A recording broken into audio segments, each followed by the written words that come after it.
United States in our electoral history. Absolutely, he tried to shut down the free and fair election of the President of the United States. And these people around Pence know that it happened, and they know how it happened.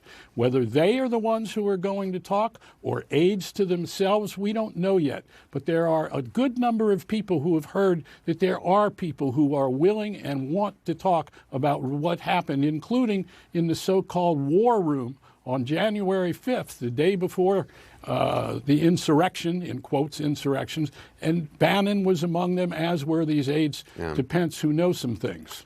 John, what's the importance of this? I think it sends a real message to all the others who have been subpoenaed or likely to be subpoenaed. They know this is now a different game. It's real. They might have been toying with the idea of doing what Bannon had done and just defy the committee. That there's been a lot of that throughout the Trump administration. But I think they have to be braced by this, because this statute has two parts. One says if you don't show a willful default, and that's what Bannon did, you're going to get indicted. Or two, if you go before the committee and refuse to answer pertinent questions, you can also be indicted.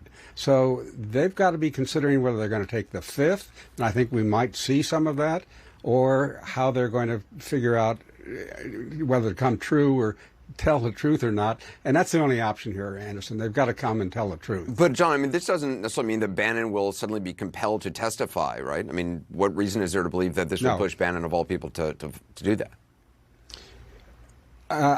He is so defiant. In fact, I suspect Bannon is quietly celebrating tonight that this new attention has been given to him, because he's declared outright that he wants to destroy the administrative state. In other words, he wants to attack democracy and all these kinds of democratic operations. So this plays right into that kind of mentality. Right. For a guy with a podcast, it also bolsters, his podcast